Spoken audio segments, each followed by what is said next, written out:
Hello students, welcome to the SS Tutorials। SS Tutorials में आप सबका स्वागत है। आज हम लोग किरचॉफ्स लॉ और मैश एनालिसिस और नोडल एनालिसिस एसी नेटवर्क के लिए स्टडी करेंगे। तो चलिए शुरू करते हैं किरचॉफ्स लॉ से। लेकिन उससे पहले आपसे रिक्वेस्ट है कि अगर आप मेरे चैनल पे नए हैं तो चैनल को सब्सक्राइब कर लीजिए, बेल आइकन बटन दबाइए, वीडियो पसंद आए तो लाइक और शेयर करना ना भूलिएगा। हमारी हेल्प करिए 1000 सब्सक्राइबर क्रॉस करने के लिए। चलिए शुरू करते हैं किरचॉफ्स लॉ से। तो आज हम लोग जो है किरचॉफ्स लॉ पहले समझेंगे, उसके बाद मैश और नोडल एनालिसिस एसी नेटवर्क के लिए अप्लाई करेंगे। तो जैसा कि हम लोग जानते हैं कि किरचॉफ्स लॉ में दो लॉ होते हैं, एक केसीएल और एक केवीएल। केसीएल का मतलब Kirchhoff's current law. Kirchhoff's current law क्या कहता है कि किसी नोड के ऊपर जितनी करंट आ रही हैं उनका सम जो है वो बराबर होगा जितनी करंट बाहर जा रही है, यानी sum of incoming current is equal to the sum of outgoing current. जैसा कि आप फिगर 1 में देख पा रहे हैं, I1, I2 और I3 जो है वो नोड की तरफ करंट आ रही है, इनकमिंग करंट है। तो इनका टोटल निकाल लीजिए, I1 plus I2 plus I3। ये किसके बराबर होगी? जो करंट्स बाहर जा रही हैं उनका सम, यानी I4 प्लस I5। तो किसी नोड पर जो करंट इंटर हो रही हैं उनका सम किसके इक्वल होगा? उनका टोटल किसके इक्वल होगा? जो करंट्स बाहर जा रही हैं, यानी नोड से दूर जा रही हैं। ये कहलाता है किरचॉफ्स करंट लॉ, पहला लॉ। दूसरा लॉ क्या कह रहा है? Kirchhoff's voltage law. Kirchhoff's voltage law ये कह रहा है कि अलजेब्रिक सम या वेक्टर सम जो वोल्टेज है, वोल्टेज का अलजेब्रिक सम किसी भी क्लोज पाथ के में उसका सम क्या होगा? जीरो होगा। या आप ये कह सकते हैं कि टोटल ऑफ पोटेंशियल राइज, जो किसी क्लोज पाथ का टोटल ऑफ पोटेंशियल राइज वो इक्वल होगा टोटल पोटेंशियल ड्रॉप। ठीक, ये दो लॉ हैं, Kirchhoff's current law, Kirchhoff's voltage law, जो हम लोग अप्लाई करेंगे। आपको पता होगा, लेकिन हमने रिवाइज करने के लिए आपको बता दिया है। अच्छा देखिए, जब हम किरचॉफ्स लॉ का यूज करेंगे तो साइन कन्वेंशन बहुत इंपॉर्टेंट होता है।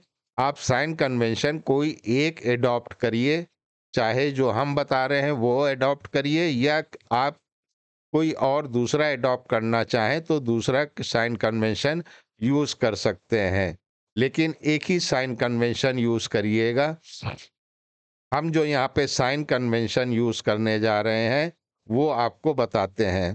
पहला साइन कन्वेंशन है, the polarity of a voltage source is fixed. Voltage source की पोलैरिटी फिक्स होती है और करंट के डायरेक्शन से पे डिपेंड नहीं करती है।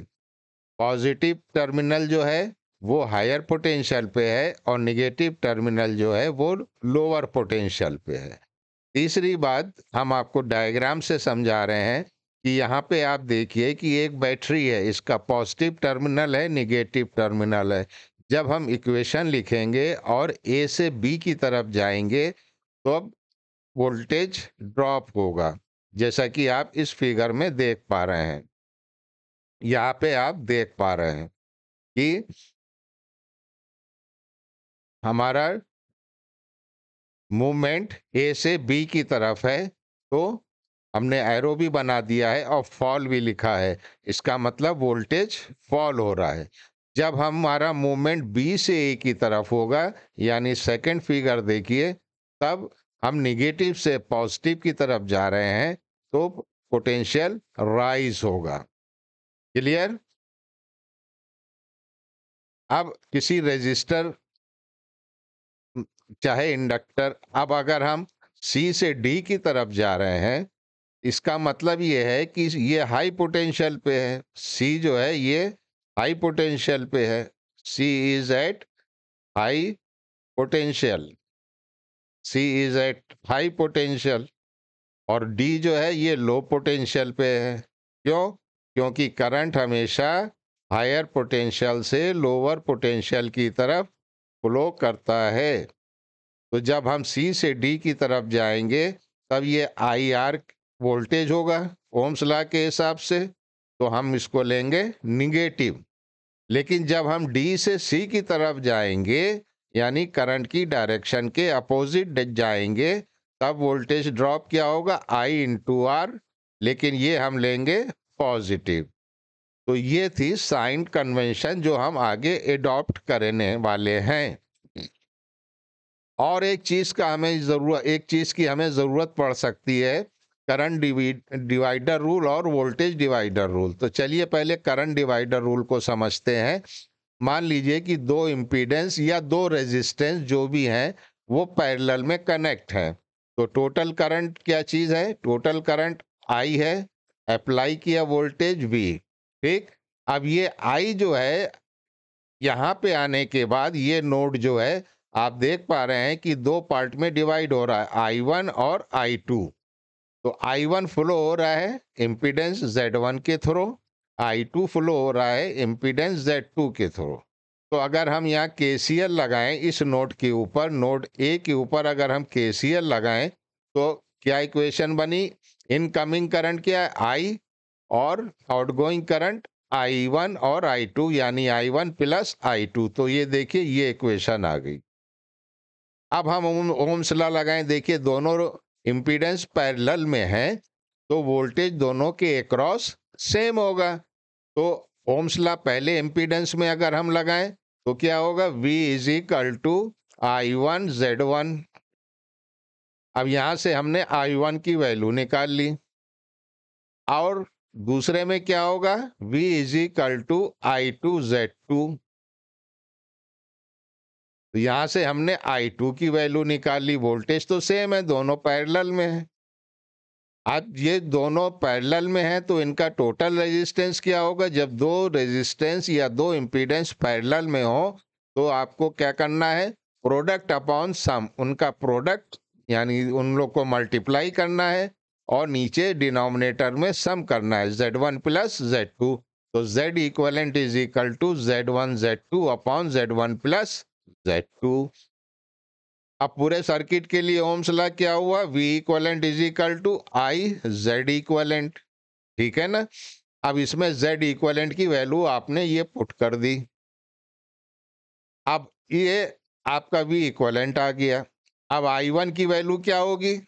I1 की वैल्यू यहां से निकाल लेंगे हम। I1 is equal to V upon Z1। अब V अपॉन Z1, तो V की वैल्यू क्या है? I Z1 Z2 upon Z1 plus Z2। ये वैल्यू पुट कर दी तो आप देखिए Z1 और Z1 कैंसिल हो गया, ये करंट आ गई, ये करंट आ गई। इसे यहाँ को याद करने का क्या तरीका है कि अगर हमें जिस ब्रांच में करंट निकालनी है तो हम पहले लिखेंगे टोटल करंट, टोटल करंट, और इम्पीडेंस दूसरी ब्रांच का लिखेंगे यानी Z2 अपॉन, और नीचे दोनों का सम। इसी तरह से I2 की वैल्यू निकाल ली। ठीक, तो I2 की वैल्यू ये आ गई। अब दो रेजिस्टर या दो इम्पीडेंस सीरीज में है तो यहाँ पे वोल्टेज डिवाइडर रूल लगेगा, यानी वोल्टेज डिवाइड होगा। करंट सीरीज में सेम रहता है, तो एक इम्पीडेंस Z1 है, एक दूसरा इम्पीडेंस Z2 है, दोनों सीरीज में कनेक्ट हैं, उनमें करंट I फ्लो कर रहा है। वोल्टेज भी आपने अप्लाई किया तो कुछ वोल्टेज Z1 के अक्रॉस होगा, कुछ वोल्टेज Z2 के अक्रॉस होगा। ठीक है, तो अब हम क्या, हमारे पास इक्वेशन क्या आई? V is equal to V1 plus V2। अब ये डायग्राम दिमाग में रखिए। तो इक्वेशन हमने लिख ली, V is equal to V1 plus V2। V1 क्या है? यहां से देखिए V1 क्या है? V1 क्या आ रहा है? करंट I1 है, सॉरी करंट I है, करंट I है, और इम्पीडेंस Z1 है। यहाँ पे वोल्ट V2 क्या चीज है? करंट I है और इम्पीडेंस Z2 है। ठीक, वही यहाँ पे लिखा हुआ है। और आई की टोटल वैल्यू क्या होगी? दोनों सीरीज में है, ओम्स लॉ लगाएं अगर हम, V is equal to I Z, तो I is equal to V upon Z, V upon Z, तो Z टोटल कितना है? Z1 plus Z2। ठीक, तो अब आई की वैल्यू आ गई। अब V1 में पुट कीजिए, यहाँ पे पुट कीजिए आई की value, V upon Z1 plus Z2 into Z1, तो Z1 ऊपर आ गया, Z1 प्लस Z2 नीचे आ गया, ये टोटल वोल्टेज आ गया। तो ये आपके पास ये वोल्टेज इक्वेशन दो आ गई। तो इस तरह से हमें वोल्टेज डिवाइडर और करंट डिवाइडर रूल याद रखना है। अब सोर्स ट्रांसफॉर्मेशन हो सकता है हमको मैश एनालिसिस में या नोडल एनालिसिस में वोल्टेज सोर्स को करंट सोर्स में चेंज करना पड़ जाए, तो क्या करेंगे? आपके सामने ये सर्किट है, एक है, ये देखिए वोल्ट मीटर है, वोल्टेज है, वोल्टेज सोर्स है। ठीक, इसके सीरीज में एक रेजिस्टर आर लगा हुआ है। आपको कुछ नहीं करना है, ओम्स लॉ लगाइए, V is equal to I R. आपको क्या बनाना है? Current source. करंट सोर्स क्या होगा? V upon R. बस एक करंट सोर्स लगाइए, I is equal to V upon R. जो रेजिस्टेंस यहाँ सीरीज में था उसको पैरेलल में लगा दीजिए। ठीक, इसी तरह इंडक्टेंस है, वोल्टेज V, इंडक्टेंस L। अब वोल्टेज को आपको करंट में चेंज करना है, करंट में चेंज कर दीजिए, करंट सोर्स बनाइए। करंट का एक्सप्रेशन क्या होगा? 1/L integral V dt। और जो इंडक्टेंस आपका सीरीज में था उसको पैरेलल में लगा दीजिए। ये याद रखिए कि वोल्टेज सोर्स को जब करंट सोर्स में चेंज करेंगे तो चाहे रेजिस्टेंस हो, चाहे इंडक्टेंस हो, चाहे कैपेसिटेंस हो, उसके पैरेलल में लग जाएगा। इसी तरह से कैपेसिटर का, वोल्टेज सोर्स के सीरीज में कैपेसिटर है, तो कैपेसिटर देखिए पैरेलल में लग गया। करंट क्या होगा कैपेसिटर में? I is equal to C D V over D T. तो इस तरह से आप चाहे तो करंट सोर्स को वोल्टेज में चेंज कीजिए, चाहे वोल्टेज को करंट सोर्स में चेंज कीजिए। चलिए आप कुछ डेफिनेशन समझ लेते हैं कि मैश किसे कहते हैं। मैश एक, समझिए, क्लोज पाथ है। एक क्लोज पाथ है, एक ऐसा क्लोज पाथ है जिसके अंदर दूसरा क्लोज पाथ नहीं है। ऐसा क्लोज पाथ सर्किट के चारों तरफ जिसके अंदर कोई भी या जिसके अंदर कोई भी दूसरा क्लोज पाथ नहीं होगा, उसे हम मैश कहेंगे। क्लोज पाथ क्या है?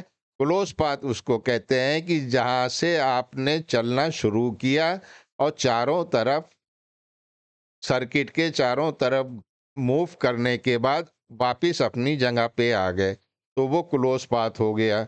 जैसे कि मान लीजिए आपने यहाँ से चलना शुरू किया, आप इधर आए, फिर इधर आए, फिर इधर आए, और आके फिर अपने जहाँ से चलना शुरू किया था वहां पे वापिस आ गए, तो देखिए ये क्लोज पाथ बन गया ना। मैश करंट क्या है? मैश करंट ये समझिए कि मैश में जो करंट फ्लो हो रहा है उसे मैश करंट कहते हैं। ये हाइपोथेटिकल होता है, यानी आप इसको बाउंड्री में जो करंट फ्लो हो रहा है उसको भी हम मैश करंट कहते हैं। जैसा कि इस सर्किट में आप देख पा रहे हैं कि रेजिस्टेंस का सर्किट है, इसमें 3 मैश करंट है, I1, I2 और I3। ब्रांच करंट नहीं है, ये ब्रांच करंट नहीं है। ब्रांच जो करंट दूसरे होंगे, जो R1 के थ्रू करंट कितना फ्लो हो रहा है, R3 के, R6 के थ्रू कितना फ्लो हो रहा है, वो ब्रांच करंट है। ये मैश करंट है, I1, I2 और I3। अब आपको जो हम मैश इक्वेशन कैसे लिखें, मैश इक्वेशन लिखने का हम आपको आसान सा तरीका बताते हैं। V is equal to I Z, Ohm's law है, V is equal to I Z, I Z. अब Z की हम पहले मैट्रिक्स लिखेंगे, Z is equal to bracket, देखिए 3 मैश हैंगे, 3 मैश हैं, 3 मैश है तो 3/3 की मैट्रिक्स बनेगी, यानी Z11, Z12, Z13, फिर Z21, Z22, Z23, Z31, Z32, Z33। ये Z की वैल्यू मैट्रिक्स बन गई।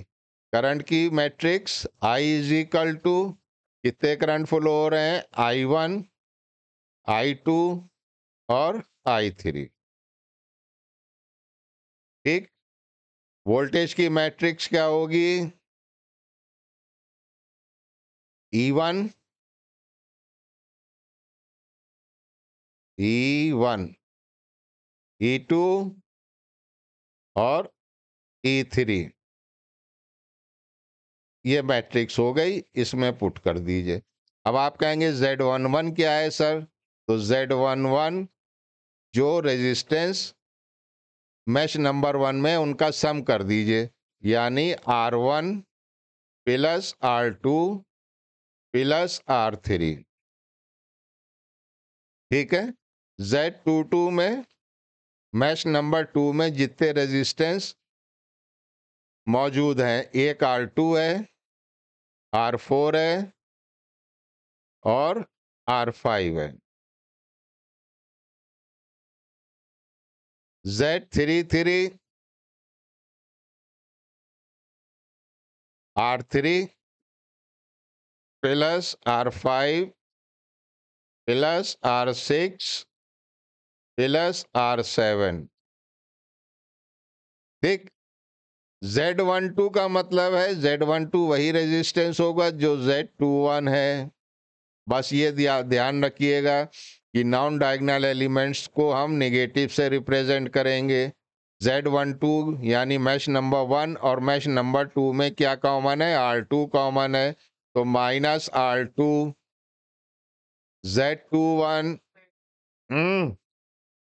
Z21 Z23 is equal to Z32, यानी Z2 और 3 में ये 2 है, ये 3 में कौन सा रेजिस्टेंस कॉमन है, R5 minus R5।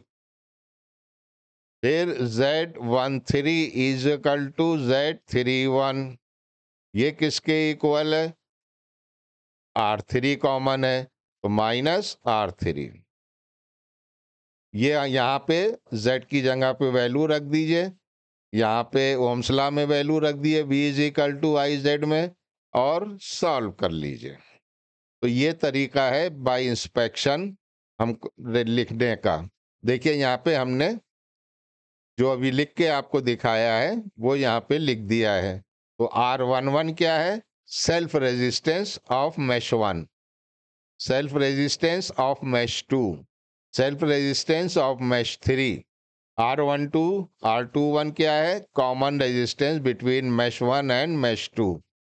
R13 is equal to R31, common resistance between mesh number 1 and mesh number 3 and so on. अब आइए कोई एग्जाम्पल कर लें आपके सामने। ये एक सर्किट है, कह रहा है मैश करंट बताइए। चलिए करते हैं। सबसे पहले हमने मैश करंट मार्क कर लिए, I1 और I2 जैसा सर्किट में देख पा रहे हैं। ओम्स लॉ लगा दिया, दो मैश हैं तो 2/2 की मैट्रिक्स बनेगी। जितने मैश होंगे उतने बाई उतने की मैट्रिक्स बनेगी। यहाँ पे दो हैं तो मैश नंबर 1 है ये, और ये मैश नंबर 2 है, तो 2/2 की मैट्रिक्स बनेगी, यानी Z11। तो Z11 में क्या होगा, जो मैश नंबर 1 में इम्पीडेंस है, यानी 5 प्लस J8, ये देखिए लिखा है। Z12 जो दोनों में कॉमन है, मैश नंबर 1 मैश नंबर 2 में J8 कॉमन है, यानी माइनस J8। ये दो तो आप आ गए। Z22 यानी मैश नंबर 2 में क्या कॉमन है, 6 6 total impedance 6 minus J3 plus J8, क्या हुआ 6 प्लस J5, तो ये आ गया Z मैट्रिक्स हो गई। मैश करंट क्या है I1 और I2, ये करंट की मैट्रिक्स हो गई। इज इक्वल टू वोल्टेज, अब हम माइनस से प्लस में जा रहे हैं, ये माइनस है ये प्लस है, तो पॉजिटिव वोल्टेज होगा, total angle 0 degree. Mesh number 2 में वोल्टेज है नहीं तो ये 0। इस तरह से ये आपने इक्वेशन लिख ली। अब क्रैमर्स रूल लगा दीजिए और करंट की वैल्यू निकाल लीजिए। तो I1 इज इक्वल टू, आपको क्रैमर्स रूल पता है, I1 इज इक्वल टू, आप यहां से निकालिए ये मैट्रिक्स तो Z मैट्रिक्स है। न्यूमरेटर में ये फर्स्ट कॉलम हट जाएगा, यहां करंट की मैट्रिक्स आ जाएगी, I1 आ गया। I2 is equal to, Cramer's rule से ये आ गया। देखिए दो अननोन है, दो इक्वेशंस हैं, आप चाहे तो अलजेब्रिक सॉल्यूशन मेथड से सॉल्व कीजिए, चाहे क्रैमर्स रूल से सॉल्व करिए। अब आइए 3, यहाँ पे मैश 3 है तो 3/3 की मैट्रिक्स बनेगी। तो Z11 में क्या इम्पीडेंस है, एक तो ये है 1 प्लस 4 प्लस J2, और एक ये है माइनस J5, तो देखिए ये आ गया Z11। Z22 क्या है, जो मैश नंबर 2 में टोटल इम्पीडेंस यानी 4 प्लस J3 और माइनस J2, ये आ गया। Z33 जो मैश नंबर 3 में टोटल इम्पीडेंस, तो total impedance plus J2 minus J2 plus J5 plus 5, ये आ गया। Z12 Z21 क्या है, 1 मैश नंबर 1 मैश नंबर 2 में 4 ओम रेजिस्टर कॉमन है, -4। बस ये ध्यान रखना है कि नॉन डायगोनल एलिमेंट को हम निगेटिव लेंगे। Z1 और 3 में क्या कॉमन है, J2, ये आ गया -J2। Z23 में क्या कॉमन है, -J2, तो माइनस J2 यानी +J2। वोल्टेज आ गया, V1 क्या आ गया, पॉजिटिव 10 एंगल 0। देखिए पॉजिटिव 10 एंगल, ये तो आ गया Z इम्पीडेंस, Z की मैट्रिक्स, ये करंट की मैट्रिक्स और ये वोल्टेज, तो तीनों में वोल्टेज है 10, इसमें वोल्टेज 20 एंगल 45 और ये 10 एंगल 90 डिग्री। ठीक है, हो गया। अब अगर आपको करंट की वैल्यू, अब देखिए 3 अननोन है, 3 इक्वेशन बन रही है, चाहे तो आप अलजेब्रिक मेथड से सॉल्व कीजिए, चाहे क्रैमर्स रूल से सॉल्व करिए। आइए अब इस सर्किट में देखिए, एक इंडिपेंडेंट सोर्स है और एक डिपेंडेंट सोर्स है। डिपेंडेंट सोर्स को हम क्या कहेंगे, ये कौन सा डिपेंडेंट सोर्स है, वोल्टेज डिपेंडेंट वोल्टेज सोर्स। बस आपको करना कुछ नहीं है, मैश करंट सबसे पहले मार्क कीजिए, पहला स्टेप मैश करंट मार्क कीजिए। दो मैश हैं, 2/2 की होगी मैट्रिक्स, तो Z11 क्या होगा, R1 प्लस R2, ये लिख दिया। कॉमन क्या है, -R2, ये लिख दिया। ये वही ये भी होगा। 2 3 में impedance, total impedance of mesh 2 R2 plus R3 हो गया। करंट क्या फ्लो हो रही है, I1 I2, I की मैट्रिक्स ही हो गई। वोल्टेज क्या है, V1 और V2। ठीक है ना, एक्सपेंड कर लीजिए, एक्सपेंड कर लीजिए। इसको आपने एक्सपेंड किया, और नहीं तो आप नहीं भी एक करना चाहें तो ना कीजिए। V2 किसके बराबर है, V2 कहाँ पे है, V2 बराबर है अल्फा V के, और अल्फा V कहाँ है, V जो है ये वोल्टेज अक्रॉस रेजिस्टर R2 है, तो V2 की वैल्यू क्या है, अल्फा I2। तो V क्या है, अब देखिए इसमें करंट I1 जा रहा है और इधर से करंट I2 जा रहा है, तो डिफरेंस कितना फ्लो हुआ, I1 माइनस I2। रेजिस्टेंस कितना है, R2। वो इस B की वोल्टेज की वैल्यू हो गई I1 माइनस I2 R2। ये वैल्यू यहाँ पे पुट कर दी तो ये V2 की वैल्यू आ गई, V2 की वैल्यू ये आ गई। इसको यहाँ पे पुट कर दीजिए और सॉल्व कर लीजिए। तो जब आपने इसको वैल्यू पुट करी, लाइक टर्म्स एक तरफ करें, देखिए हमने हर स्टेप कर दिया है। आप वीडियो को पॉज कीजिए, नोट कीजिए और देखिए ये इक्वेशन आ रही है कि नहीं, ये मैट्रिक्स बन रही है कि नहीं बन रही है। अब आप क्रैमर्स रूल अप्लाई करके I1 और I2 की वैल्यू निकाल सकते हैं। अब आइए करंट सोर्स को, ये करंट सोर्स कौन सा है, वोल्टेज डिपेंडेंट करंट सोर्स। इसमें भी वही करना है। मैच नंबर 1 में टोटल इम्पीडेंस कितना, R1 प्लस R2। कॉमन क्या है मैच नंबर 1 और मैच नंबर 2 में, R2, तो माइनस R2। ये हो गई आपकी Z की मैट्रिक्स, ये हो गई आपकी करंट की मैट्रिक्स, ये हो गई वोल्टेज। तो VS है, मैच नंबर 1 में VS है, मैच नंबर 2 में V है, ये V आ गई। IS की वैल्यू क्या होगी, अल्फा V1। भाई यहाँ पे करंट क्या होगा, अल्फा V1, ये V1 है। ये किसके बराबर है, I2 के बराबर है। ये बराबर I2 के, तो V1 is equal to, V1 इस वोल्टेज की इक्वेशन क्या है, I1 R1। ये I1 ऐसे जा रहा है, R1 के थ्रू ये प्लस से माइनस की तरफ जा रहा है, तो ये माइनस V1। ठीक है।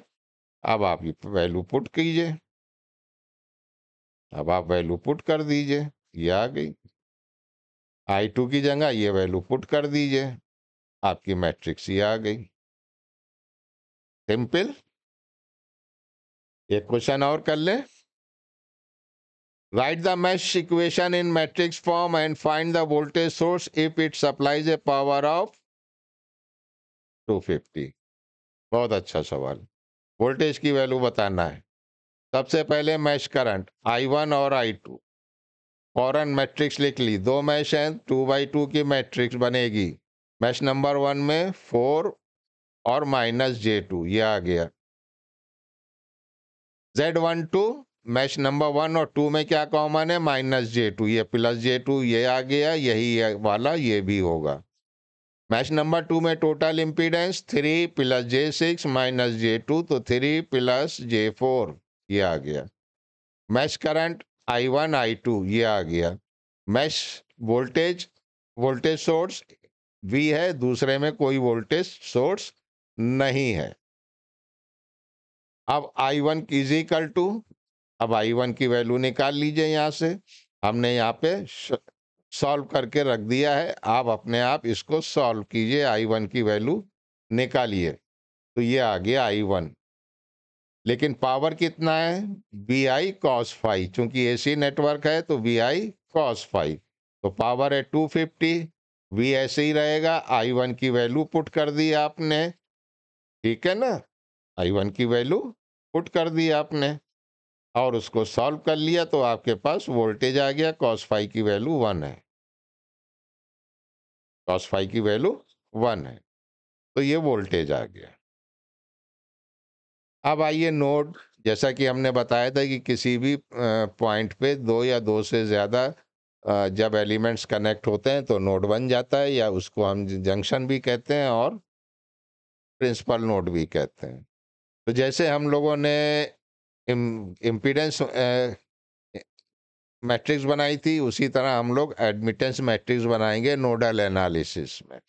तो हम जानते हैं कि Y जो है वो एडमिटेंस है और वो रेसिप्रोकल होता है 1/Z के। तो इसी तरह से Y11, Y12 जैसे वो बनाई थी बिल्कुल वैसे ही बनानी है। तो ओम्स लॉ जो है वो क्या होगा, YV is equal to I, ये ओम्स लॉ होगा। यानी हमको एडमिटेंस की मैट्रिक्स बनाना है और वोल्टेज और करंट की, जो कि यहाँ पे ये लिखा है। तो Ohm's law in matrix form. चलिए ये क्वेश्चन कर लेते हैं नोडल एनालिसिस के लिए भी। ये हम सबसे पहला स्टेप हमारा है कि हर नोड के पहले नोड सेलेक्ट करेंगे। एक नोड ये है, उसका वोल्टेज V1 मान लिया। दूसरा नोड ये है जो नंबर 2 है, वो उसका वोल्टेज V2 है। ये तीसरी नोड है, इसका वोल्टेज 0 होगा। ये नोड नंबर 3 है। बस अब नोड नंबर 1 के ऊपर निकालिए Y11 क्या होगा। अब ये 6 है, ये J4 है, ये सब Z में दे रहा है क्योंकि ओम है ना, तो इसका मतलब ये इम्पीडेंस है।